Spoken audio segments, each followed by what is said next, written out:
At the same time, every day, we woke up. The grey was absolute. As my eyes opened, they were reluctant to complete the motion. And they always were. No matter how many years it had been, you never lost the will to want to lie back down and no slave would ever think that far ahead.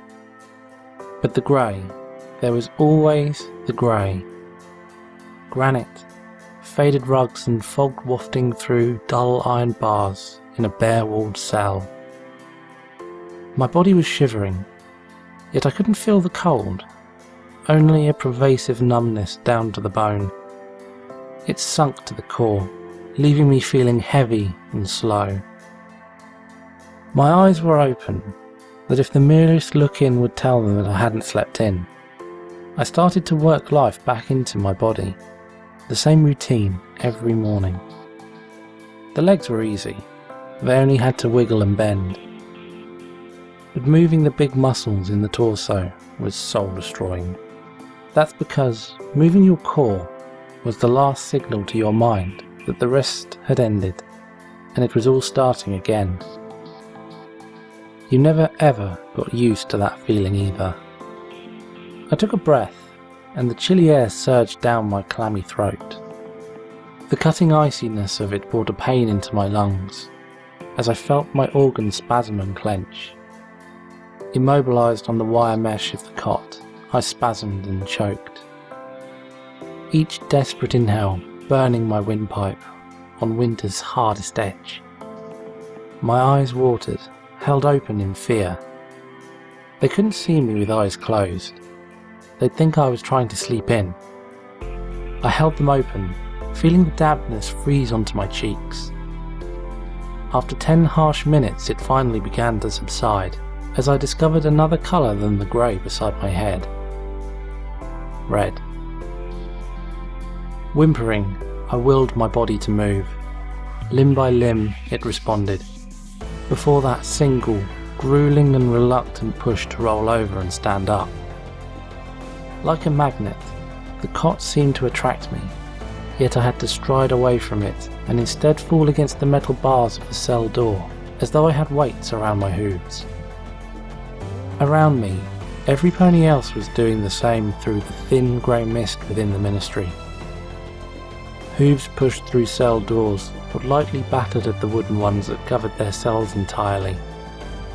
A chorus of moaning picked up down the hallway, for a blanket, for food, for water, for the death cart to make a pickup.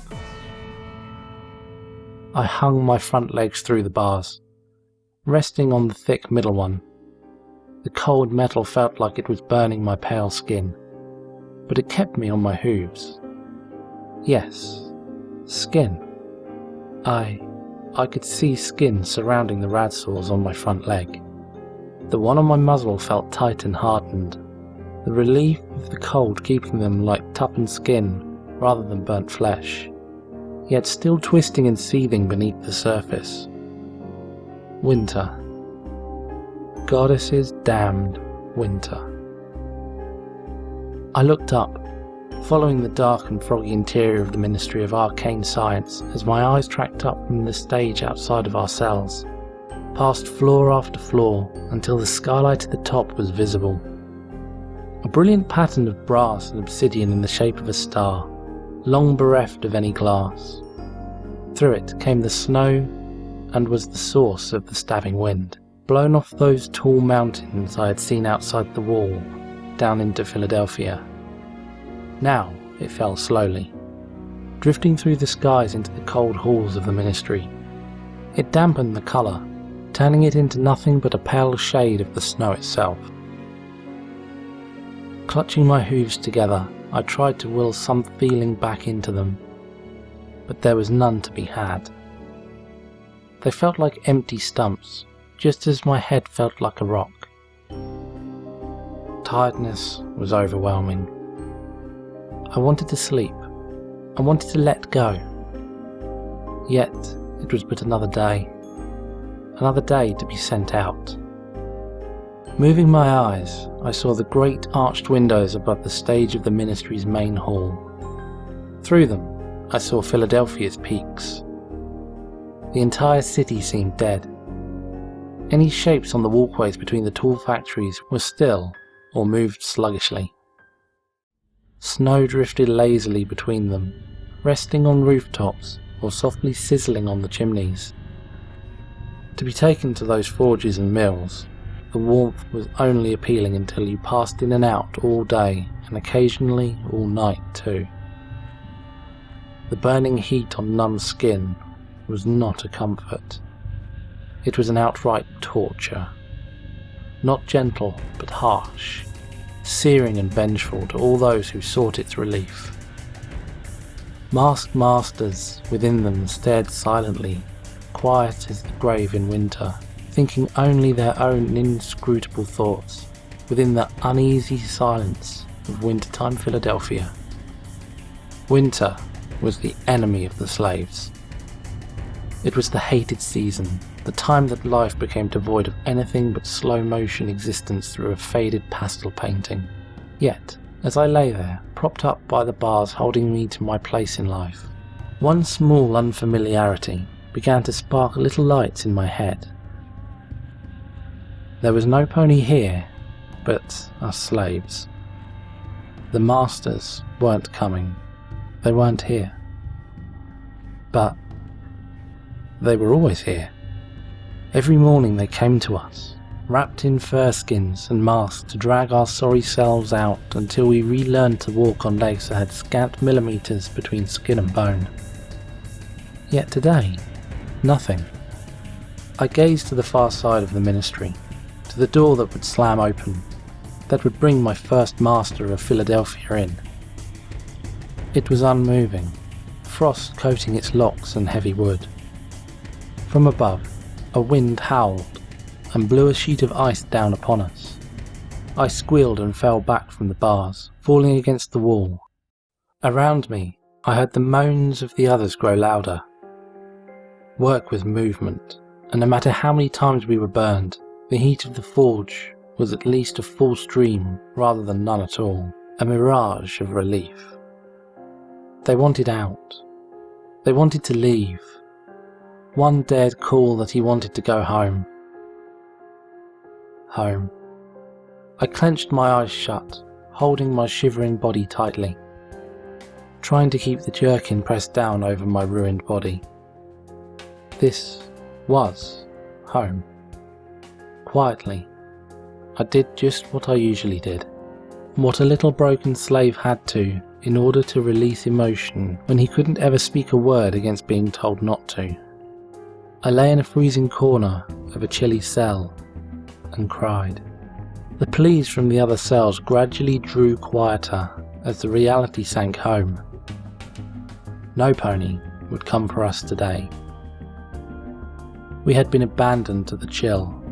They knew some wouldn't make it to tomorrow, but it meant nothing to them. One by one, the hooves pressed through the doors began to pull back. I wasn't alone in my sniffling, as various others let their grief known. Some quietly, so low only I could hear, while others were vocal and beyond sense in their cries for mercy and release. Their voices all echoed towards the frozen wasteland, heard by no pony that cared. We were a lifetime away from any who did. Feeling my eyes freezing shut, I yanked them open and wiped a dirty hoof across my red and puffy eyes. Then I blinked. Before me, I saw a warm colour. More than one, all mixed in together. Through the blurriness of teared-up eyes, I cleared them and stared. There was a mare in the cell across from me, lying quietly against the wall with her hooves wrapped around herself. Just the same as I. Her coat was cream, her mane a deep red and orange mixture that would have been thick and wavy were it not limp, straight and thin from lack of care. Yet, with a bright sparkle, she held something in her magic. A little shape of a pony, carving it with her telekinesis from a sliver of wood. Slim, but standing tall, bearing two wings. A Pegasus. Gently, I pressed my face to the bars and watched her. I watched her craft this wonder, this little splinter of interest in a voided world. Her cheeks were wet as she pulled sliver after sliver from it. I didn't know how much time passed as I watched her, but eventually she looked across and saw my wide eyes peering across the hallway. I jerked. Ponies never looked at me without intent. Yet, she had soft eyes above little rounded cheeks. Eyes that watched me curiously. For a whole minute we sat and nervously stared at one another, shivering in the cold. Did I know her? Had we seen one another before? I felt like I had. A brief memory of some pony in a factory made me wonder, but my first days had been a whirlwind of emotion, and I remembered few who had helped or hounded me bar the master. After a few minutes, she sat down the figure next to the door before floating it over. I miss hearthwarming. Her voice was tiny, like a small bell rung in an epic chamber. With a desperate smile I never had any time to respond to, she left my sight, shivering and pulling herself away from the wind. Gently, fearfully, I reached out, snatching the figure in from the hallway. I stumbled and tripped further inside, moving on hooves I couldn't feel before collapsing beside my cot. As I looked at the figure, I stroked a hoof over its spread wings. The sight of her in my head refusing to leave. Her wiry body, gaunt and malnourished, didn't appear so in my memory. I wondered what she must have looked like before becoming a slave. I wondered what I'd have looked like if I'd not been born one. Reining my mind in, I realised there was something I had seen in her. A will to do something I hadn't done for a long time. Something I'd been afraid of doing again. Placing the figure down, I reached below my cot and pulled it out. Bound in string, made of varied colours of paper and covered in thick leather, I pulled open my journal. Charcoal sticks fell out of their little leather holder, rolling against my hooves as I struggled to pick one up. I hadn't done this in so long. The charcoal paused, falling out of my chattering teeth to the floor and rolling away under the door. I took another, sucking in the cold air to steady myself. What had I seen? What made me want to do this? What did I even want to do? My eyes found the Pegasus model. She had created something. That was what it was. To create, to think, to imagine, to dream. Thus, I dared to put charcoal to paper. I let my dreams take flight like a Pegasus on the winds. The dreams I was afraid to ever tell. I could bring them to life on paper. Have a real life only for me. I was but a lonely slave. I couldn't think for myself properly. I was small, hurt and sick. Yet, what if I found some pony who inspired me enough? Would that be enough to make me start? The charcoal flew, curving out the shapes, the lines, the scraggly roughness that only my mind could see a meaning in. Something moving upwards, out of the dark. Something, a beacon of light. I was weak so maybe I didn't do it the first time. Maybe I wanted to, but just couldn't. Would that stop me? I wouldn't have given up. In my mind I was determined. Not like me now. The shape turned, spreading into a bigger picture. Thick lines, a backdrop, something enormous blocking the way. A small thing before it, motionless. It had tried, but it was too big. I needed help, yes. Others I could like, others I could trust. Were they like the mare? That mysterious mare. What would they be like? Maybe a big one who could protect me, and a fiery spirited one who wanted to make me better as a pony and show me how to be confident. The shapes split. They reformed. I rubbed and drew and curved and formed. A thick shield, a big form, standing beside the little one that was near a smooth-edged shape. Bright, it stood out.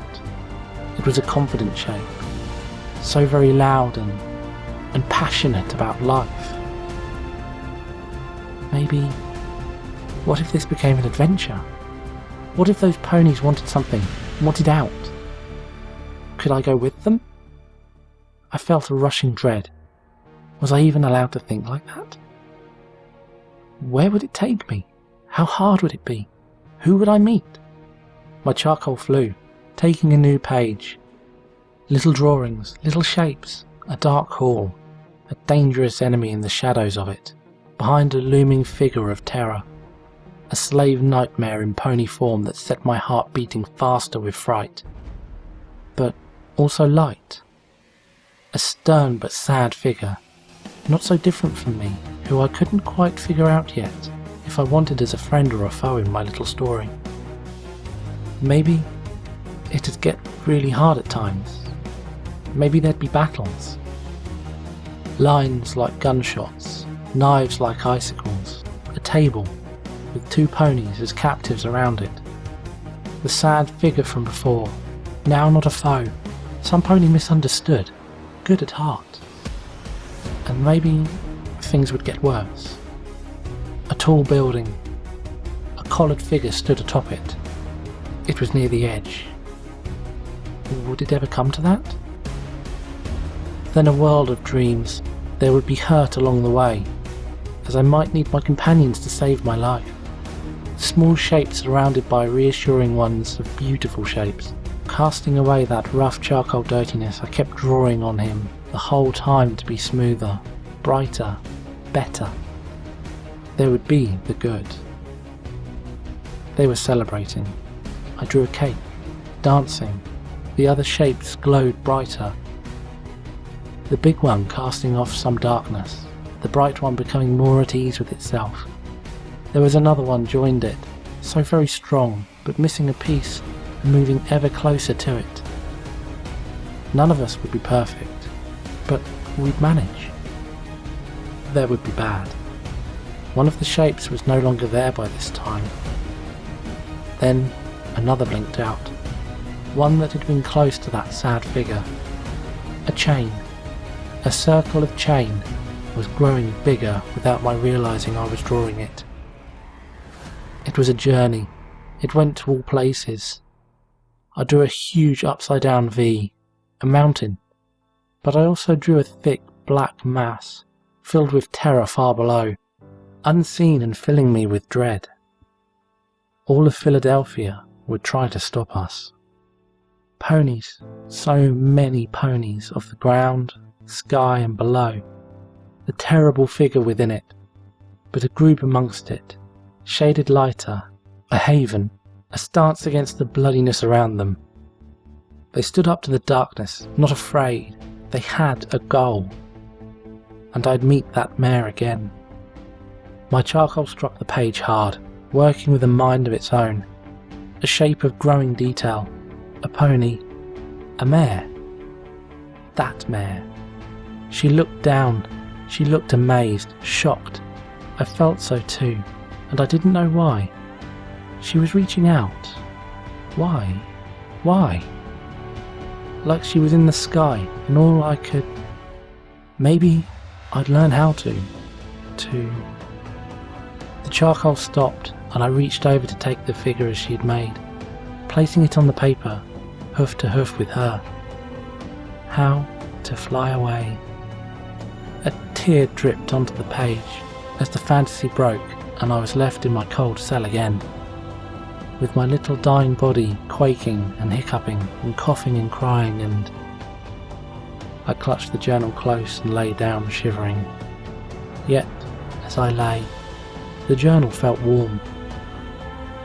As I held tightly to it, warmth spread from it, a comfort of another life in its rough scrawling.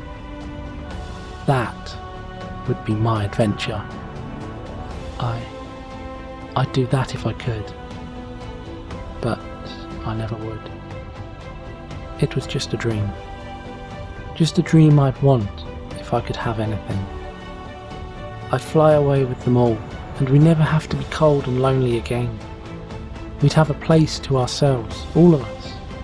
It'd be cosy and warm, with a fireplace and blankets far away from every pony who could hurt us.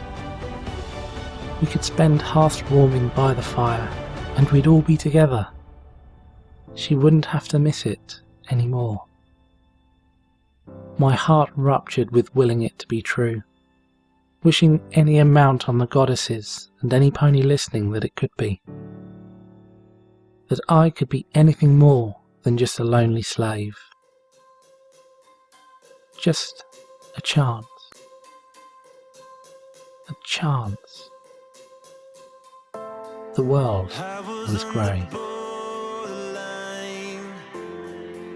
I was just a falling down. I had all my hopes pinned down on you.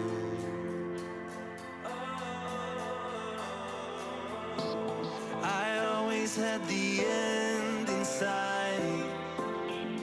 Always felt the hunger from the night. I saw all my dreams burn up with you.